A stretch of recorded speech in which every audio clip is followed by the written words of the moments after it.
যেসব অভ্যাসের কারণে আমাদের ভবিষ্যৎ খারাপ হতে পারে।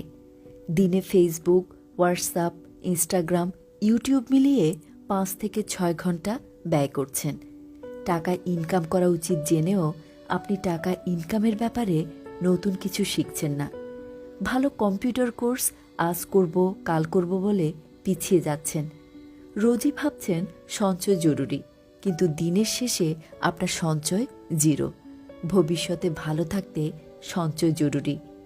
অকারণে বিছানায় পড়ে থাকা, চায়ের দোকানে আড্ডা মারা আপনার ভবিষ্যতের 12টা বাজাবে।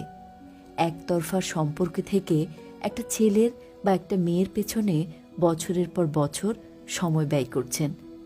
বছর পর বছর চলে যাচ্ছে, কিন্তু কতগুলো নতুন স্কিল আপনি শিখছেন। সিনেমার নায়কের মতো দামি বাইক কিনে খুব দামি জামা প্যান্ট পরে ঘুরে, বা নায়িকার মতো একটা মেয়ে